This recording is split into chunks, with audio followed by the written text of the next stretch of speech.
you wish to ask a question, you may do so by pressing star 1 on your touch-tone phone. Please ensure that your Oh, phone is my unmuted touch-tone and phone? record your name clearly when prompted. Oh, wow. If you need NASA to really's living withdraw in the your request, future. you may press star 2. My Today's call is being recorded. If you do have any objections, you may disconnect at this time. And I would Yeah, if now you like don't to like turn it, the you can call over leave. to Wynn Scott. Thank you. You may begin. Thank you. Good afternoon, and welcome to NASA's What's on Board briefing for the agency's Commercial Lunar Payload Services, or CLPS initiative. I'm Wynn Scott from NASA's Office of Communications. What's up, Wynn? Today's briefing will cover the NASA science investigations and technology demonstrations on board Firefly's first flight to the moon. This briefing will address the significance of this CLPS flight and highlight the NASA-provided instruments flying aboard Firefly Aerospace's lunar lander named Blue Ghost. Our briefers today will be Joel Kearns, Deputy Associate Administrator for Exploration in NASA's Science Mission Directorate at NASA headquarters, Ryan Watkins, Program Scientist in the Exploration Science Strategy and Integration Office at NASA headquarters, and Jason Kim, Chief Executive Officer of Firefly Aerospace. First, Jason we'll Kim's start cool. with some He's a good initial dude. remarks from each of our briefers before opening it up for questions. We'll be taking questions on our phone, so if you've joined us today, please press star 1 to add your name to the queue to ask a question. I We'll can't do now it, guys. begin with I don't have a opening touch-tone comments phone. from Joel Kearns. Joel? All right, Joel. What's up, buddy? Thank you, Wynn. We're all excited to be here today to talk about the next commercial lunar payload services launch and landing by a U.S. company which will conduct U.S. science on the moon's surface. This is one part of NASA's Moon to Mars road mapping, objectives, and architecture, and the U.S.'s Artemis campaign to explore the moon. Last Friday, NASA rolled out our update to the Moon to Mars architecture definition document, our top-level strategy, and today we're going to talk about one specific lunar mission coming up soon. Early next year, we'll continue to advance America's exploration of the moon. As part of Artemis, commercial robotic spacecraft will be used to conduct important scientific studies preceding and later in parallel with exploration by astronauts. NASA is contracting with American companies to take NASA's scientific experiments, engineering tests, and technology demonstrations from the Earth to the moon, land them on the moon, and then send our science data back to Earth. Did they do this on purpose? A reminder, NASA is very successful at robotic scientific missions in space using our standard practices. We often design spacecraft ourselves and test them, or have industry design them to our very detailed specifications under contract to NASA. That's not what we're doing here. We're exploring the surface of the moon robotically as part of Artemis, but using services from American companies instead of doing the missions ourselves within NASA. This is part of NASA's effort to use commercial services and public-private partnerships. For this work on the moon's surface, NASA's CLPS uses fixed-price service contracts, not traditional spacecraft development contracts. And the lunar missions are the company's missions, not a NASA mission. We're doing this to take advantage of the technical innovation and entrepreneurship that we see in American private industry to accomplish public goals. What we've asked industry to do, soft land and operate on the moon's surface, is not easy. It's extremely difficult, and we can't assure success. In CLPS, the American companies use their own engineering and manufacturing processes instead of strict adherence to formal NASA procedures and NASA oversight to fly their own missions to the lunar surface that carry our equipment, cargo, and experiments. Today, you're going to hear about 10 NASA science and technology investigations to be conducted on Firefly Aerospace Blue Ghost Mission 1. This landing will be followed by more CLPS robotic commercial missions in 2025 and later years. Soon, NASA will also launch the Lunar Trailblazer water hunting satellite to orbit the moon. 2025 is definitely going to be an exciting year for lunar science. I'll turn it back to Wynn. Wynn? Thank you, Joel. We will now hand it over to Ryan. Thanks, Wynn. Thank you so much for having me here today. So I, alongside our project scientist, Tessa, Maria touch-tone Banks, phones had are the wave of the exciting future, dude. opportunity to oversee the NASA instrument integration process for Firefly Aerospace's first mission, Blue Ghost Mission 1. So with 10 NASA instruments on this flight, we are looking at scientific investigations ranging from characterizing Earth's magnetosphere to understanding the structure, composition, and thermal properties of the moon's interior. We'll also be demonstrating technologies to help improve navigation and radiation-hardened computing technologies. Before I give a brief overview on the science that will be conducted on this first Firefly mission, let me tell you about our landing site. So the landing site for this mission is near a volcanic feature called Mons Lettres within Mare Crisium, a more than 300-mile wide basin that's located on the moon's near side. So this unique landing site will allow NASA payloads to gather critical data about the moon's regolith, the geophysical characteristics, and the interaction of solar wind and Earth's magnetic field.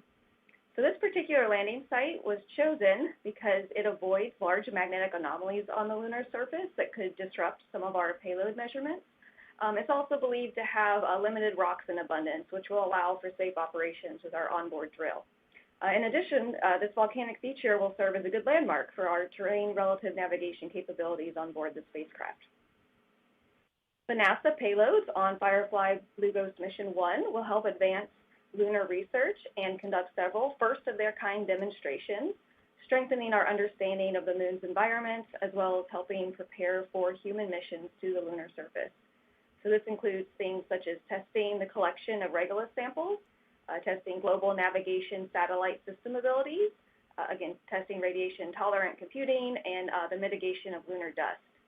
The NASA payloads on this delivery represent the largest, in terms of quantity, manifest of NASA payloads on the CLPS task order to date. These payloads come from all over the United States, including Montana, Texas, Maryland, California, 3 different NASA centers, as well as some significant contributions from the Italian Space Agency. So I don't have time to discuss all 10 payloads in detail, but let me give you a quick overview of some of the science that we'll be doing. So the moon's surface is quite the dusty area. As we design technologies and experiments for the lunar surface, regolith dust needs to be better understood and accounted for. Lunar dust can affect mechanical components, Earth-based material degradation, and human health, so we need to know how to account for its effects. So several payloads on board will help us study how lunar dust adheres to various materials, as well as test the usage of electromagnetism to mitigate or prevent dust buildup. We'll also be testing, again, radiation-hardened computing systems to help improve our computing technologies used in deep space. We'll be testing essentially the equivalent of GPS-type navigation. And then other scientific investigations on board will use X-ray imagery to study Earth's magnetosphere, which is where Earth's magnetic field interacts with solar wind. So we can use this data to inform decisions on Earth about things like weather predictions, protecting GPS and satellite connectivity, and then other such things. So in short, NASA is using Blue Ghost Mission 1 as an opportunity to learn more about the internal structure of the moon, learn about Earth's magnetosphere, and test technologies that will aid in improving both robotic and human exploration missions to the lunar surface. And I'll hand it back over to you, Lynn. Thanks, Taking Ryan. notes. We will now hand it over to our CLPS provider, Firefly Aerospace, and Jason Kim. Jason? Thanks, Wynn, and thank you to Joel and Ryan for letting Firefly share the world stage. I'm proud to say we are in the final steps of sending Firefly's Blue Ghost lunar lander on its first mission to the moon. We call Ghost Riders in the Sky. On behalf of the entire Firefly team, we first want to thank NASA for entrusting us as one of their CLPS providers. The CLPS initiative has become the bedrock of commercial lunar innovation, and we look forward to continuing this partnership for years to come. I also want to thank our bold Fireflies for being relentless champions of innovating exploration across cislunar space. This Firefly team has gained a hard-earned reputation for smooth payload integrations, well-rehearsed operations, and robust testing throughout the Blue Ghost Mission 1 preparations. After a rigorous qualification campaign, Firefly's Blue Ghost lunar lander arrived at Cape Canaveral yesterday, and our team is currently working preparations for integration on SpaceX's Falcon 9 rocket. Following liftoff and separation, Firefly will lead a 60-day mission, including 45 days in transit to the moon and 14 days of surface operations after Blue Ghost lands on the moon. We'll be collecting critical payload science data throughout the entire mission. We'll then wrap up the mission by capturing a solar eclipse and a lunar sunset in high-definition video before operating several hours into the lunar night. We expect to capture a phenomenon seen and documented by Eugene Cerna during his final steps on Apollo 13, where he observed a horizon glow as the lunar dust levitated on the surface. Knowing that Firefly's Blue Ghost mission is a culmination of what the last Apollo astronaut to walk on the moon observed is a fitting tribute to their legacy. We're proud that our mission will support NASA's critical science and technology operations that will pave the way for a lasting lunar presence for our nation, our partners, and the world. While we recognize there will be challenges ahead, I'm confident Firefly's unstoppable team is prepared to softly land Blue Ghost on the moon and operate on this bold mission. Firefly stands ready. Let's go, Ghost Riders in the sky. Back to you. Riders in the sky. Thank you so much, Jason. Thank you to our briefers for those initial remarks. Got a couple $1 million. For awareness, we make some of also these have some work. additional NASA and Firefly subject matter experts on the line in case there are specific science investigation and technology demonstration questions. That's Jason that Kim, come Max up. Q. He's cool. We'll now open it up for Jason questions. Kim is the right guy to run Again, Firefly. for those Trust on me the on phone, that one. please press I don't know him *1 personally, to but submit a question. yeah, no, Once your name is called, he's good. please state He's your all right. name, affiliation, and to whom you'd like to direct your question. If you find that your question has already been answered, press *2 to withdraw it. Let's start with Gina Sinceri from ABC News. I think this question is for you, Jason. What was the challenge, the size challenge, packing all of this onto Firefly Blue Ghost?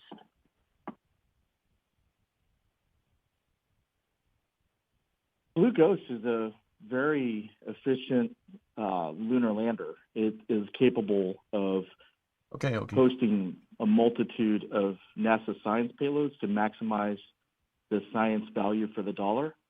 And it also has additional size, weight, and power allocated to commercial payloads if there are any commercial payloads that are available. So in this particular mission on Blue Ghost 1, we actually have 10 NASA payloads on there. And so that's the most of any CLIPS mission so far. So it was not a significant challenge to put all those on there. And we have a production line of these landers. And what's great about having a production line of these landers is that you learn from the first lander to the second lander and then some. And so anything we learn on Blue Ghost 1, I can assure you we're going to make sure that we use those lessons learned to improve Blue Ghost 2 and on.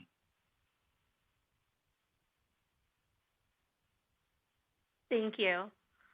Our next question is from Marcia Dunn with How you doing, Red? Associated Press. Thank you for the raid, buddy. Hello. I'm wondering if the cost of the mission is still at $93 million. Has that changed at all? And probably for Jason, there are two other lunar missions planned at the beginning of the year. And is there any conflict between those missions and yours? Anything that needs to be worked out? Any chances of getting too close and all that sort of thing? And it's been a tricky road to get landers to get successfully on the surface of the moon. And how worried are you about that? Thanks. Firefly's NASA CLIPS task order for Blue Ghost Mission 1 is $101 million, up from the original $93 million. And that was really to accommodate a mission extension into the lunar night and other payload modifications. Again, just to reiterate, this is a fraction of the cost of the lunar missions from the Apollo program. As far as any conflicts that we foresee, what I've observed is that all the CLIPS providers collaborate and have cordial relationships where we call each other, we talk to each other, we root for each other. And so when it comes to deconflicting things, I have high confidence with NASA and the other CLIPS providers that we can resolve any conflicts and get ahead of it. So to answer your question, I don't foresee any conflicts in 2025.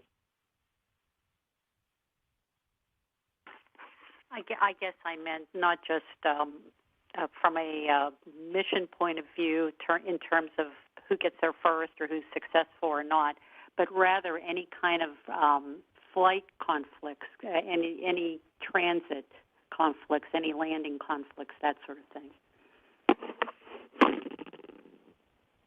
I do not foresee any conflicts, and I would defer to NASA for their opinions. Hey, Marcia, this is Joel Kearns at NASA headquarters. And you can imagine we look at all the different commercial missions that we are flying cargo on and investigations in CLIPS, and we don't see any conflicts coming up with the launch date and landing date projections that we see. You know, we look at things that folks have asked us about in the past, like, is there competition for deep space network comm? Is there any kind of competition, somebody trying to get the same launch window? We don't see any of that coming up for the year. This is Ryan Watkins. I'll just add that the landing sites are also all different for these upcoming flights in the early part of next year. So no conflicts with the landing areas either.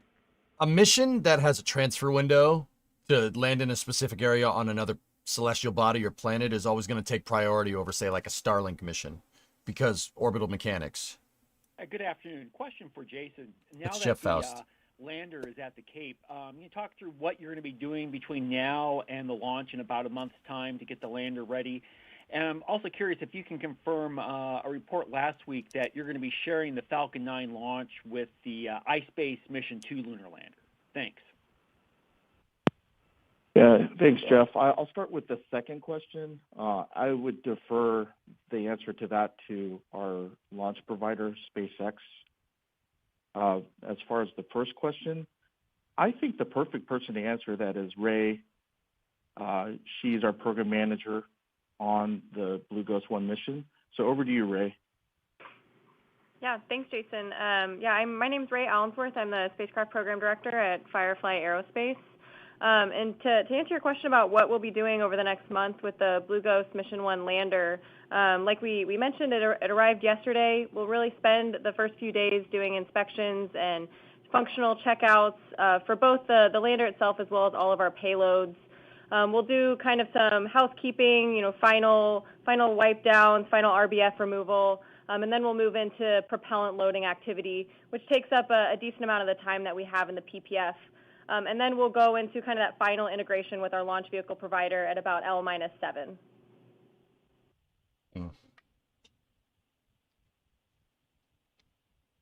Thank you. As a reminder for those on the phone, please press *1 to submit a question. Once your name is called, please state your name, affiliation, and to whom you'd like to direct your question. If you find that your question has already been answered, press *2 to withdraw it. Our next question will be Bill Harwood with CBS News. Hi. This is for Jason, I think. Can you talk a little bit about the timeline? I mean, I was looking on the thing you have online about 25 days in Earth orbit, then 4 days to the moon, 16 days in lunar orbit, and then descent. Can you give us some sense of what you're doing in Earth orbit? In terms of what science you're doing there and phasing. And can you give us some detail on the descent to the moon? How you manage that? What sort of comms you have all the way down, and just the mechanics of the Blue Ghost lander? That's a good question. Yeah, sure. I'm gonna probably double team this with Ray, but I'll start off before I pass on to her that once we launch, we're gonna get signal acquisition within minutes, and then we're gonna proceed through all the checkouts that we can do because we're traversing over 45 days to the moon. We're going to do electrical checkouts. We're going to do payload checkouts. That's one of the advantages of how we're going to transit to the moon is we can check out all the lunar lander and the payloads as well. We're going to do some orbit phasing around the Earth. We'll do some priming of the prop system. There's going to be some engine calibration as well, and then we'll commence with the first burn. The on-orbit payload science begins during that 25-day time frame. After that, we'll do the translunar injection. We'll do all the trim and trajectory correction maneuvers. And then finally, after 4 days of that, we'll do 16 days of the lunar orbit insertion. We have a vision navigation sensor. We're going to calibrate that. So those are all things that we're going to do on the way to the moon. And then on the descent, the thing that makes descent so hard, you've seen this with previous missions, is when you descend, you're constantly pulsing your RCS thrusters and your main engine. And what's so hard about that is the CG, the center of gravity, changes constantly. Meanwhile, you're also looking for hazardous surface objects and avoiding those. So we're doing all that, and we're going to softly land on the moon. That's the part that I'll hand it over to Ray to add in any more details. Over to you, Ray. Yeah, thanks, Jason. Where you kind of left off as we go into that descent phase of the mission, we'll come around the far side of the moon after being out of a comms blackout, and then we will begin descent, which is actually the only autonomous portion of our in-orbit operations. So at a certain point in time, the lander will go into an autonomous state through descent to then softly land on the lunar surface. That's when our Firefly mission operators will go back hands-on and begin safety checkouts of the lander, confirm its location, orientation, confirm its functioning as planned, and then we'll immediately step into the rest of those payload operations on the lunar surface. That's pretty standard, guys. That's basically how they did it during this is Apollo. Ryan Watkins from NASA. I can also, from the NASA side, speak to some of our instruments that will be operating during transit and landing. So we actually have one set of cameras on board called the stereo camera for lunar plume surface studies, or SCOUTS. So they'll be using stereo imaging to capture the effects of rocket exhaust on the regolith as the lander descends onto the lunar surface. So these images that they'll send back are going to aid in creating models to predict lunar regolith erosion, which is going to be really important, especially as we start to send bigger, heavier payloads, landers, and that one ultimately is crew important. to the moon. We also have a couple of payloads that will be operating during transit on the way to the moon. LuGray, which is our lunar GNSS receiver experiment, will be demonstrating a possibility to acquire and track signals from global navigation satellite systems, specifically GPS and Galileo. So they'll be doing this during transit, to the moon, during lunar orbit, and again on the surface. And then again, I mentioned a few times earlier our radiation-tolerant computer experiment will also be operating during transit, going through the Van Allen belts, and looking at how the computer's ability to withstand space radiation kind of holds up as it passes through those radiation belts.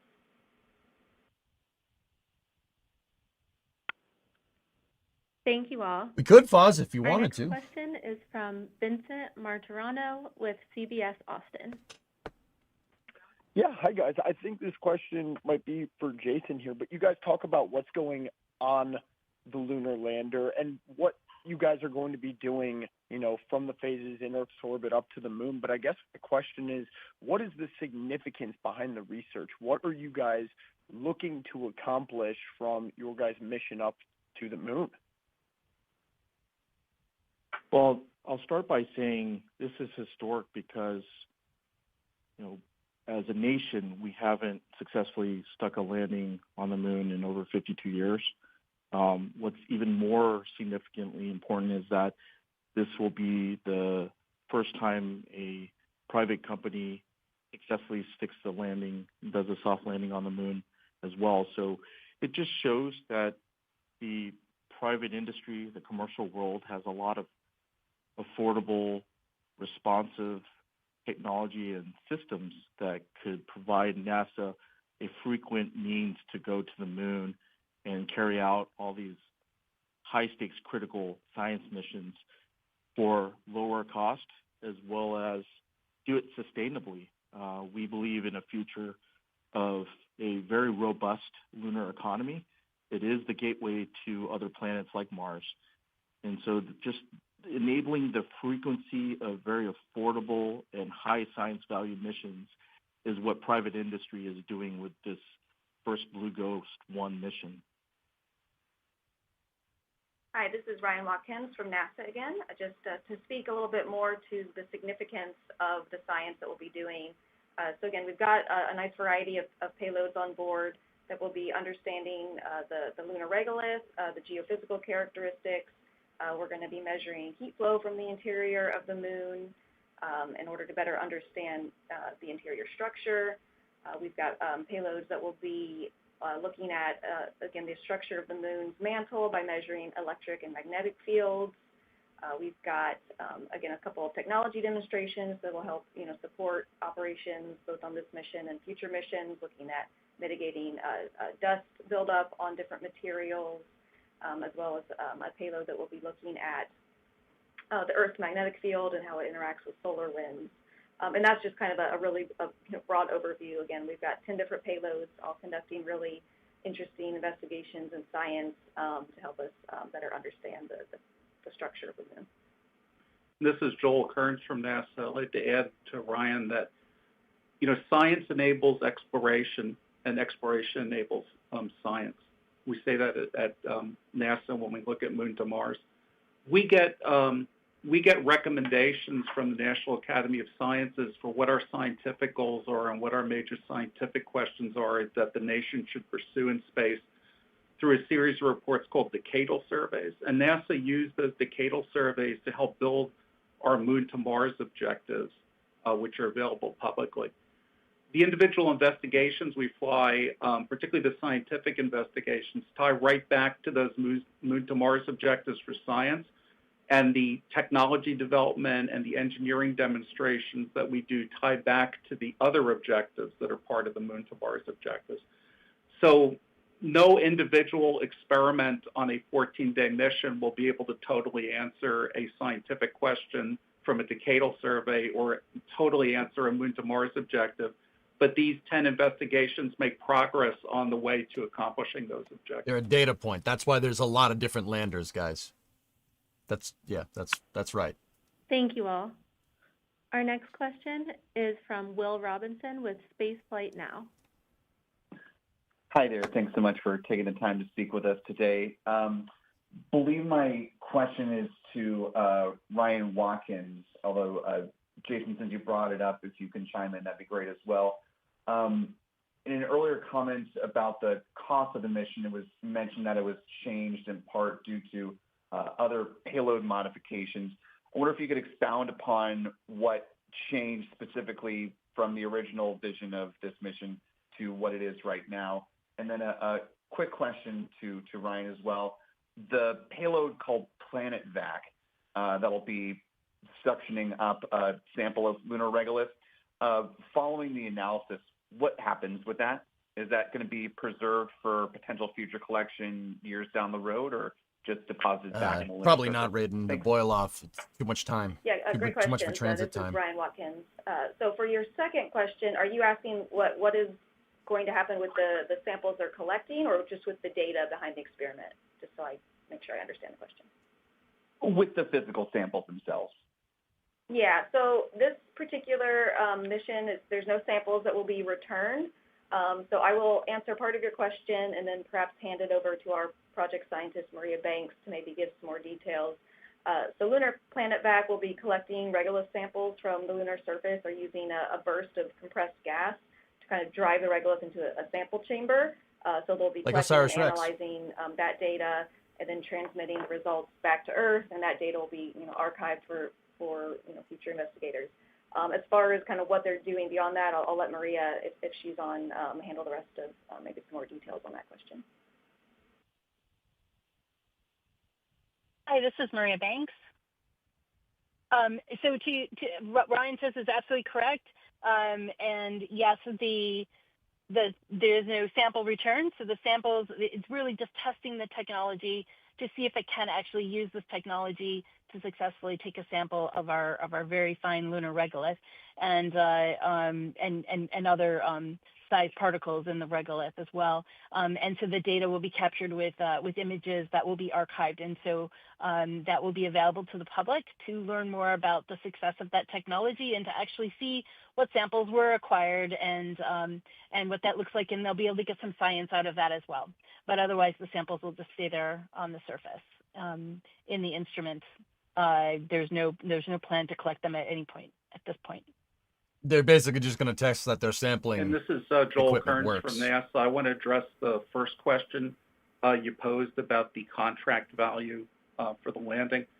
As Jason pointed out, relatively early, but after we awarded the contract, NASA exercised options that we had put in the contract to gather images of the lunar surface and also to do these limb horizon observations for NASA to get all images of the horizon on a 360-degree coverage. This was something that we had asked people to bid on for this, but we didn't exercise that as part of the contract when we immediately issued it. There were also instances where the interfaces changed or as payload development matured, and we decided to update the interfaces on the Firefly side. So we asked them to make some changes so that we could mature the interfaces further on some of the NASA-provided payloads, the 10 payloads. Firefly also started this work. They competed for this in 2020, and they won it in 2021 while the world was still exiting COVID, and also we were learning to understand some of the supply chain issues related to the payloads and other complex systems. So there were a variety of relatively small changes that over several years increased the contract value from its original award value to the current value that it has. I would also add to what Joel said is that in the contract value, we purchased the launch vehicle service as well.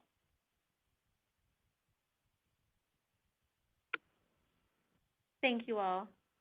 Our next question is from Marcia Smith with Space Policy Online. Thanks so much.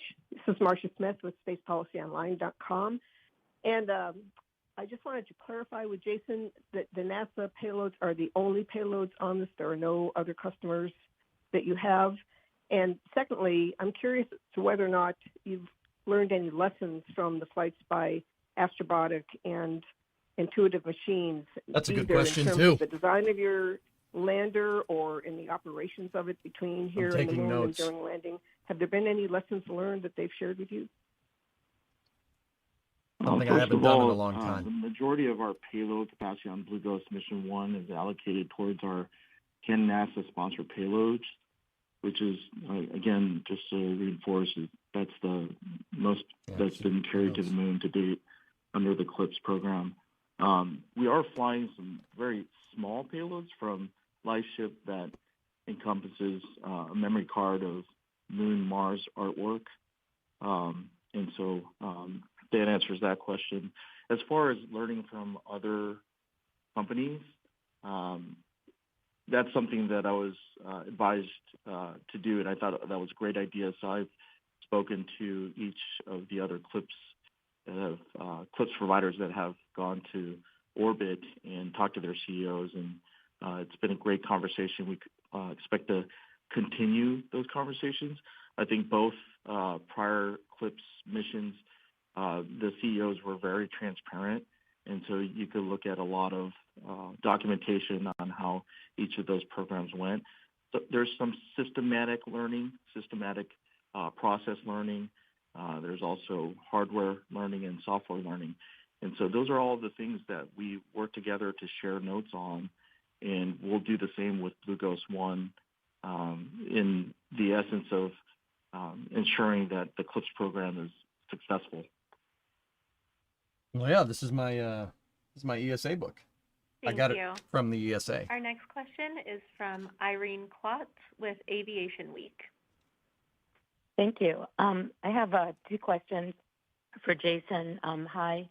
Could you just discuss a little bit about any constraints on your launch opportunities? Can you go every day? Do you have a specific time of day when you can launch? And what currently is your no earlier than date? And for Joel, could you recap where NASA stands on all the CLPS task orders and separating out the Mastin, which I believe was officially canceled, and the Orbit Beyond, so just to give us a sense of where you are in the program. Thank you. Yeah, just to start with the first question, Blue Ghost will launch on a SpaceX Falcon 9 rocket, and it's going to be a 6-day window that opens no earlier than mid-January 2025.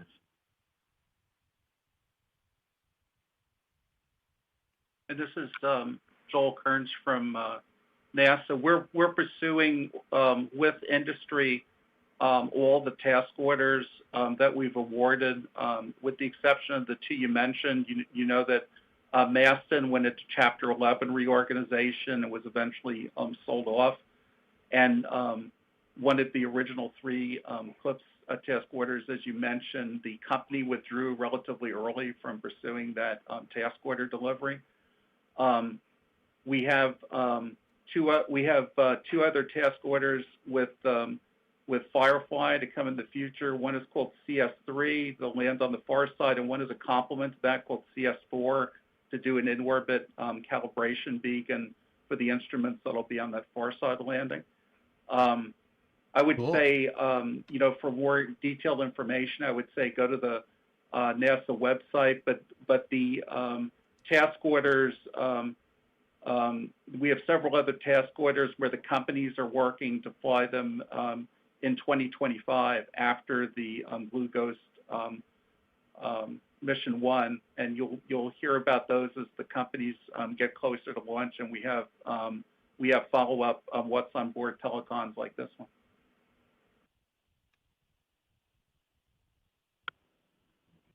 Thank you all.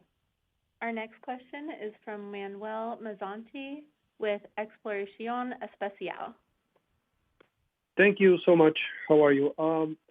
This is for Joel or Ryan, probably. I would like to understand, how is the process for selecting a landing site? Was Mare Crisium a NASA target for a while because of its volcanic features? How is the process working with the commercial partners? Do they get involved at some point? Is this a joint decision, or is it basically a NASA decision? And Jason, could you please repeat when the launch window opens again, please? Thanks. Yeah, this is Ryan Watkins from NASA. So interesting question about landing site selection. So the process has actually evolved a bit as the CLPS program has evolved. For our first few CLPS deliveries, it was kind of up to the vendor to choose a landing site based on where they could safely land. Now, as we're kind of building up our scientific payloads, often the landing site is driven by the science that we need to do. And again, that varies delivery to delivery. For this particular delivery, yes, Mare Crisium has been a high priority target for a variety of reasons. It's a large impact basin. Lots of good data that can be obtained there to understand basin chronology. There is, different volcanic features that we'd like to study to help us understand the volcanic history of the moon and how it formed and evolved. So landing near this volcanic feature within Mare Crisium, again, this particular area was chosen in part due to avoiding magnetic anomalies on the lunar surface that could interfere with some of the observations we need to take of the Earth's magnetosphere. We also needed to look for things like rock abundance, because again, we have a drill on board. Obviously, also, want to land on a surface that's got a lot of rocks. It's not safe for a variety of reasons. EOS-31 came down. A lot of good reasons there, so we usually go back and forth with the payload teams to make sure that they can achieve their science at the different areas that we're looking at. It tends to be iterative. It's ultimately chosen by NASA and I work with the vendor. And this is Joel Kearns from NASA. I'll point out for the competition we ran recently for scientific instruments to go I don't think on so, Black cooked Eagle. I can landers, check, we though. had the U.S. proposer propose the landing site. So sometimes we, in order to optimize the science of the investigation, we will have the scientist who's making the proposal to NASA, who's competing to be selected, propose the landing site on the moon, particularly if it's not at the South Pole, because we have many investigations and many engineering developments that want to go to the South Pole of the moon. But if it's a place other than the South Pole, we'll have the U.S. scientists propose it, which means there could be a large number of different potential landing sites that will go on the moon. And once we make a selection of that scientist and their instruments, that will set the landing site for that CLIPS mission. And just to repeat the answer on the question of when we're launching, the Blue Ghost launch on the SpaceX Falcon 9 will be within a 6-day window that opens no earlier than mid-January 2025. Thank you. Our next question will be from Robert Perlman with Collect Space. Hi, thank you. I think this question is for Jason. We've heard about the active payloads that NASA's putting on, but did Firefly put any of its own commemorative payloads on board? Do you have a plaque, or did the employees sign the spacecraft somewhere? Any particular markings on the lander? And with regards to the name of the mission, did you license the song from Johnny Cash? Yeah, so those are great questions. The first question, to answer that, we most certainly did take the opportunity to put the names of our Firefly employees as well as our investors.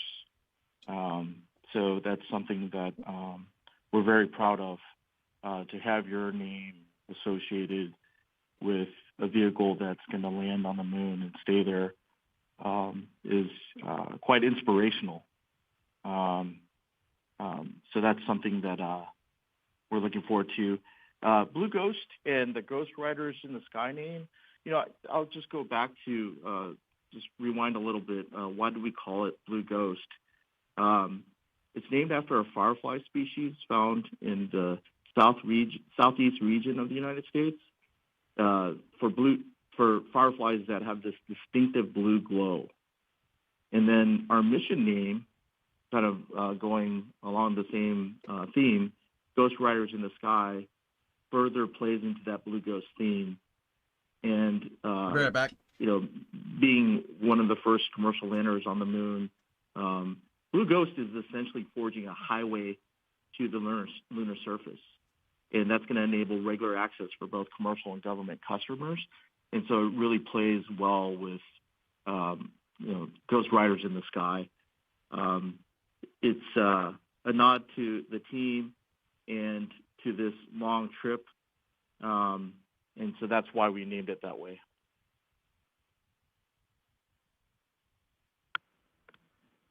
Thank you. Our next question is from Alexandra Weitz with Nature Magazine. Hi, thanks for taking my question. My question is for Ryan. You talked about some of the payloads that would take data while in orbit, in transit, essentially, on the way to the moon. But can you talk a little bit more detail about kind of which ones will get their science objectives done soonest? I guess I'm just kind of wondering, if the mission doesn't play out as planned and terminates earlier than expected, like which of the payloads are going to get most of their science done earliest in the course of the mission? Yeah, good question. This is the Ryan. ones that I'm actually going to hand require, this one like, to our landing project on the scientist, surface. Maria Banks, who's been working with our payload teams on their concept of operations and who's getting data. So I'm going to go ahead and answer that one. The ones that, need the lunar surface to work are probably not going to work if they don't land on the lunar surface. Also, Led Zeppelin floor, nice. Just put it out there. On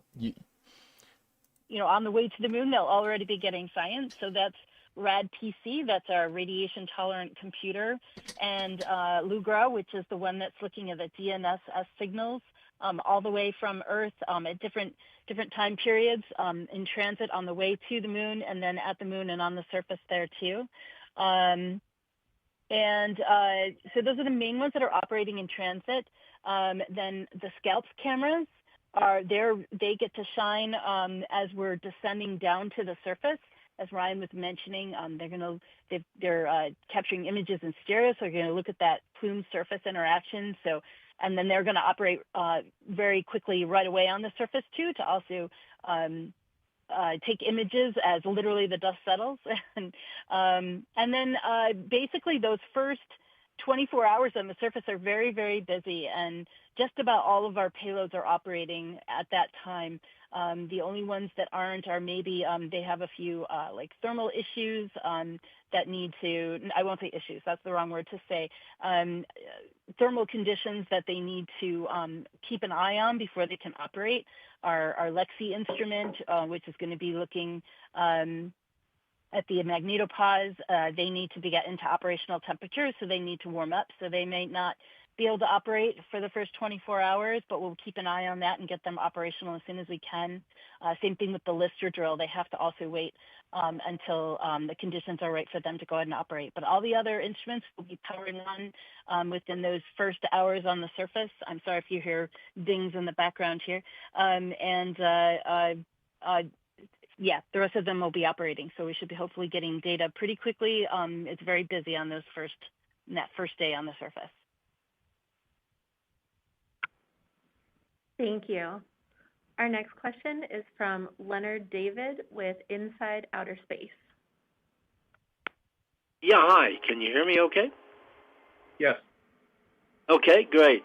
Maybe for Josh, I was a little late getting on board here. I hope he didn't cover this, but I'm very interested in the control centers now at your group and how they were shaped and what kind of capability do you have? How many people will be staffing that? Any insight on how that all came together for you guys?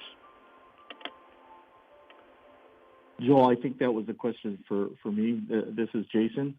Mm-hmm. I think the perfect person to answer this is Ray, our program manager on Blue Ghost 1. She will be how does in your the control center work during the full operation. So over to you, Ray. Thanks, Jason. Yeah, so our Mission Operations Center is centered really close to our Firefly Aerospace headquarters, just outside of Austin, Texas. And it's a facility that we've developed and ultimately became operational within the last 8 to 10 months. And this is the Operations Center that will be working on the lander all the way from launch through our surface operations. And it will have be various levels of staff, but we'll have effectively 24-hour coverage throughout our entire operation over those 60 days from launch through descent and then surface operations.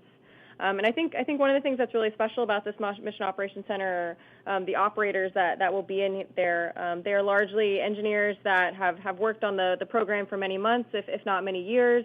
They were also the individuals that have designed, built, and tested our lunar lander. So they're extremely experienced operators. They're very familiar with the lander. And they're also very familiar with the NASA payloads that are on board, since they've also been working with those payloads and the NASA team over the last 3-4 years, getting us ready to launch and land.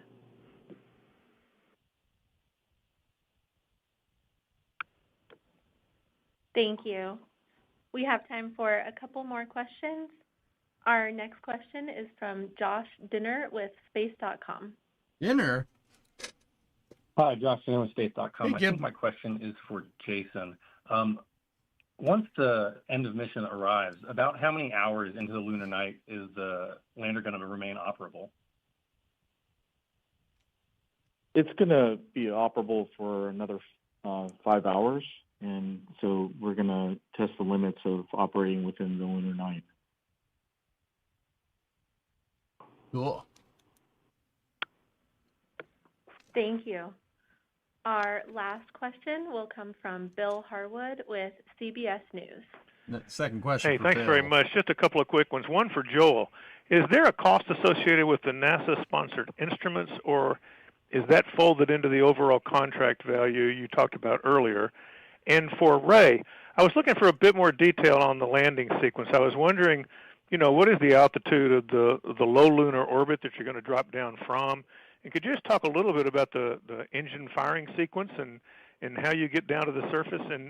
And finally, when can we expect to see pictures from the surface? Could we get that within hours? Is it going to be days? I'm just curious if we have any idea when we'll see those first images. Thanks. Hey, Bill, this is Joel Kearns. The cost of the 10 NASA payloads is $44 million, and that's in addition to the task order costs that Jason and I talked about earlier. And there's the one cost we don't have, which isn't part of the $44 million, is the Italian Space Agency provided some of the hardware and the software for the Lugray payloads. That was an outside of U.S. expenditure, and I don't have a number for that expenditure.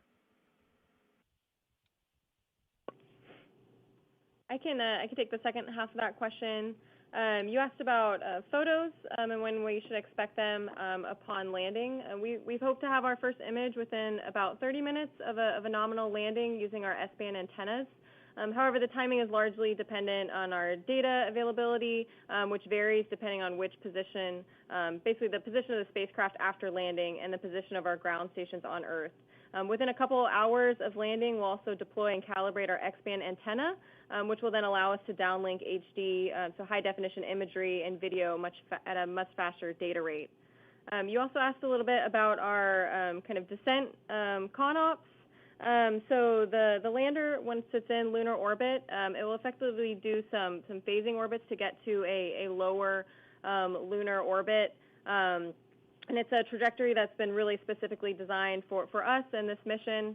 So we'll get to that low lunar orbit before ultimately going into our descent phase, which is where, as I mentioned earlier, we will effectively be autonomous, and the lander will operate on its flight software and vision navigation software to get us safely to the lunar surface.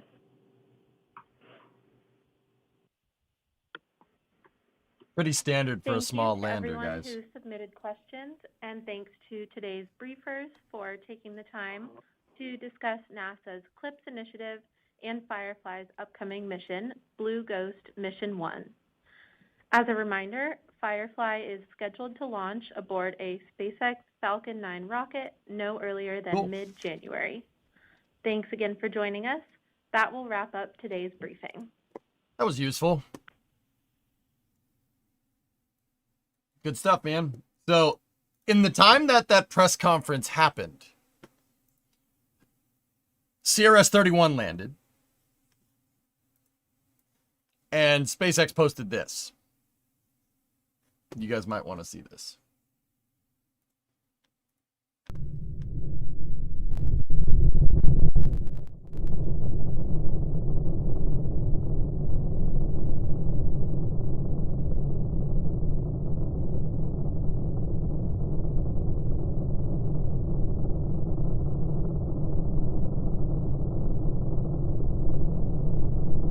This was a single engine burn from Ship 33 on the test stand yesterday.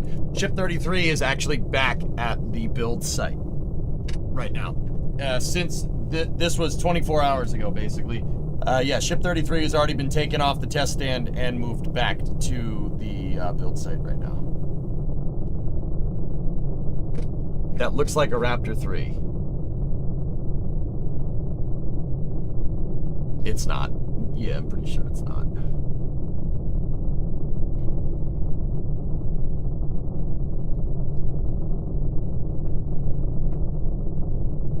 Dude.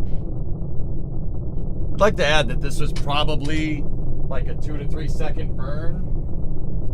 In reality, this is the engineering footage. It's really slowed down. So because they're looking for weird stuff happening with the nozzle or the engine.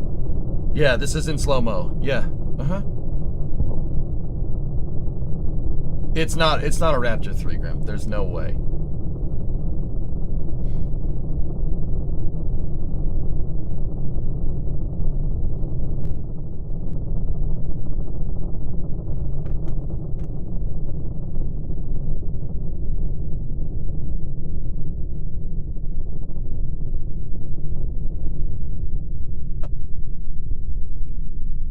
There's throttle down.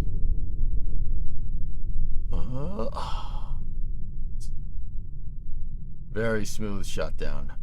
Real good. So, see this right there? See where it's kind of chugging a little bit? You got to be careful with that. Rocket engines go through a lot of transients during shutdown. You're changing a lot of things all at once, really, really fast. There is a lot of fluid being flowed into this engine, and then cutting the taps like that is, yeah, you're putting the rocket through a lot of deep transients there, and that chugging, if you let it get out of control, it'll blow the thing up during shutdown. Yeah, see? The throttle down here is ace, man. So nice. You see how it chugs right there? Yeah, that's... Dude, that happened about that quickly. Crazy. Yeah, exactly, Balman. You have to... Dude, can you imagine the hydraulic hammer that's going on in there? Not only is it a hydraulic hammer, it's a hydraulic hammer with fully cryogenic propellants. Gotta be careful about turning the taps off there. Is that what the hyonking is? Yes, that's correct. Mm-hmm.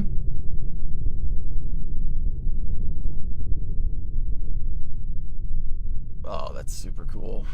Anyway, I'm gonna jog the YouTube VOD here. Let's see. What's the next thing? The next space thing on the day is the O3B mPower 7-8 mission. That's in 2 hours. So we got ourselves a little bit of time here. Got ourselves a little bit of time.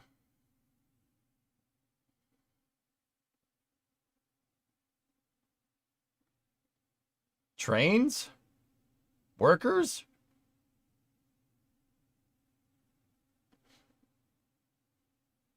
Satisfactory? Box?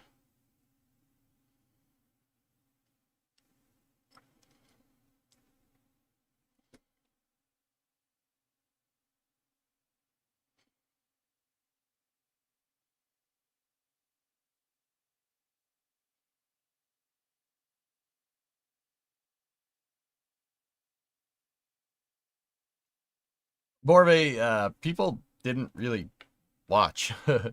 Once I get into the grind on projects, people tend to not watch because I'm just trying to get everything figured out. I can't really commentate on it and build at the same time. With something like the POA, you just kind of got to grind it out, and grinding it out is not necessarily the best thing for best entertainment. Counter-Strike. Oh. Yeah, Borve, don't get me wrong. We will work on it more. I just can't work on it as much. Go and throttle up. How's your Tuesday? My Tuesday is fine. Have you ever played Elite Dangerous? Never on stream.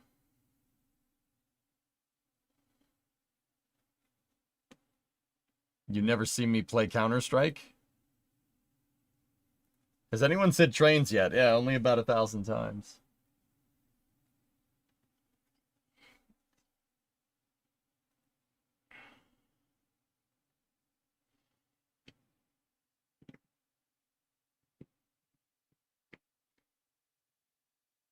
Discovery, go and throttle up.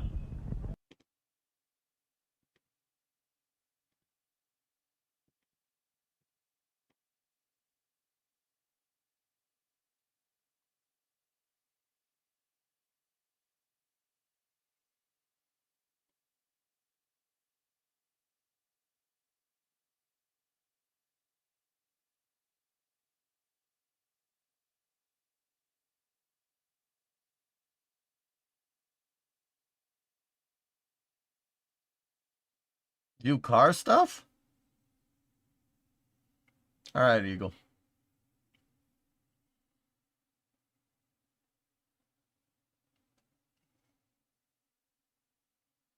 I don't recall anybody saying that. Yeah, I know, Mutter. Neither did I. That's weird, man. That's weird. Hearts. We're not playing Hearts for 2 hours, 7. Let's not kid ourselves here, man. BeamNG got a nice update and added a classic hot rod as a new vehicle in game. Oh. How's the conference? TLDR? The Blue Ghost mission is set to launch in the middle of January, 6-day launch window, using basically an O-berth transfer, a low energy transfer out to the moon. It's a 60-day mission. 45 days of it is going to be doing the transfers. It's flying on a similar trajectory from what they said. It seems to be similar to Bereshit or the Intuitive Machines mission, basically utilizing O-berth to boost your orbit. A low energy transfer. So not a high delta V requirement, but a very long time requirement. Garage cleaning simulator 2. Play Rainbow Laser Disco Dungeon. I don't want. Okay. Teach us about suspension in beam. Oh.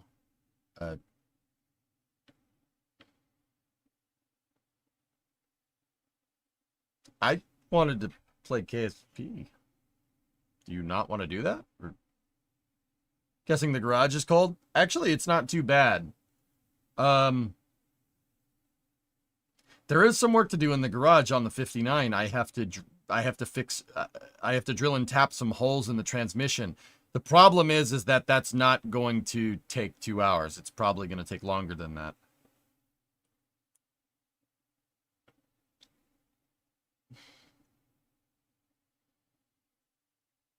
Have I utterly derailed the plans? Did you see the Cybertruck tunnel at Giga, Texas? I have seen it, Pat. Yeah. Looks like part of your ship in Satisfactory. It kind of does look like that, doesn't it? Excuse me, streamer. When do MLV work?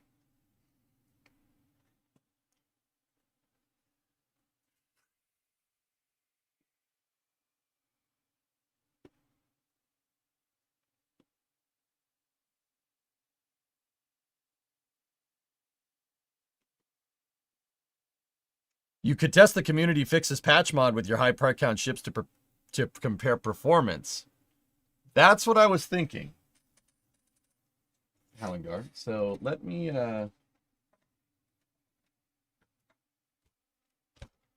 just take this out here. We're gonna have to jog the YouTube VOD.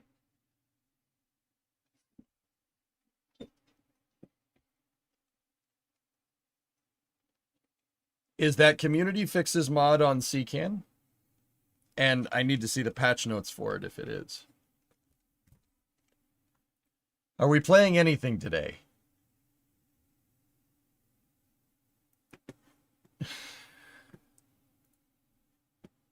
Yeah, you could say that.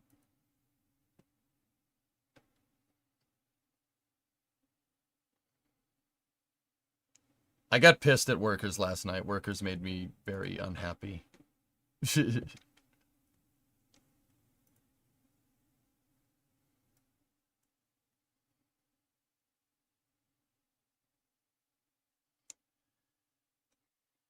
We could tell. Yeah, I didn't exactly hide it.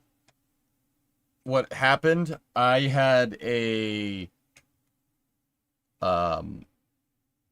storage yard with 850 tons of prefabricated panels burned down because my fire station glitched. I had a fire station with a helicopter pad assigned to it, right? And that was basically my firefighting capability for the Center Valley. And an earthquake hit it earlier in the save. Like, I don't know, that VOD's probably like from 2 months ago. An earthquake hit it, collapsed the fire department, and collapsed my helicopter pads. I lost all my trucks and all my helicopter pads, so I rebuilt them, right? And I bought new helicopters after one of my distribution offices in the Central Valley burned down last night. And I was like, oh, why aren't my firefighting helicopters working, right? So we thought that the helicopters weren't working because they had no fuel. So I assigned a distribution office to the helicopter to deliver fuel to the fire station. And then one of my storage lots caught on fire. So I went to dispatch the helicopters, and it said they have no fuel because they said they're not part of a fire department. Yep. Turns out, from what I can tell, if you have a fire department with a helicopter pad attached to it and it burns down, you have to demolish the helicopter pad and remake it, or it doesn't register as a firefighting helicopter depot. So I lost 850 tons of prefabricated panels.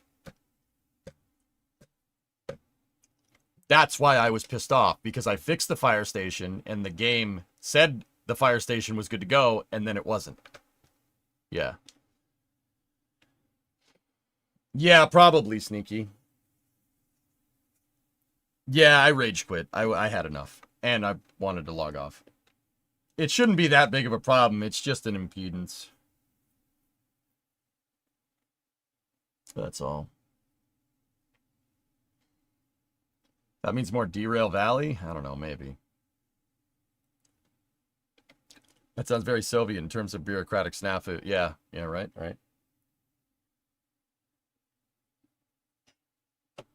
I don't know. Do you guys want to see that? You want to see more work on that? I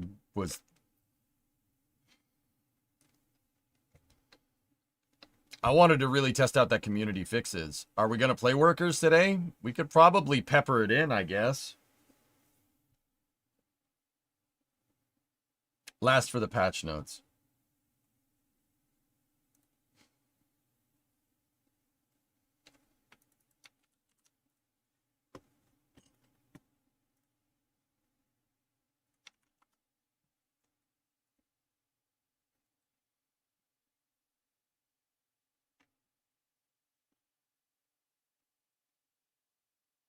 Workers for after hours for reasons.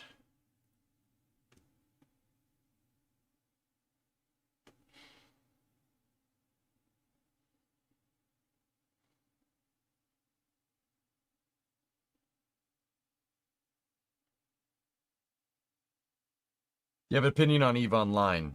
Spreadsheet simulator, Boxer Buddy.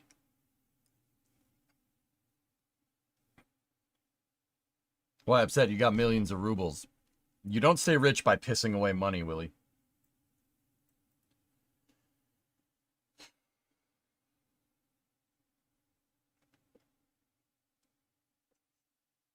Interesting.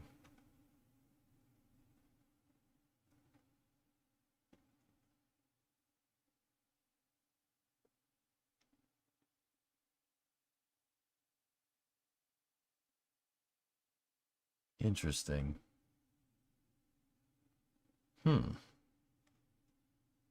Man, you guys started talking about workers, and now I want to play it again. Why are you doing this to me? Yeah, that's right, Halsey. Yeah, exactly.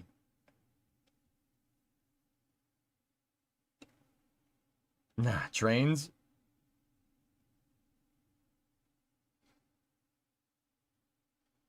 You saw what happened. You need to fix it. All right, fine.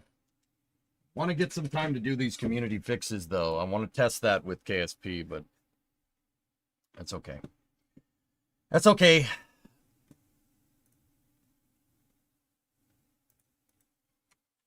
All right, I'm going to jog the YouTube VOD. See you guys on the other side. Be right back.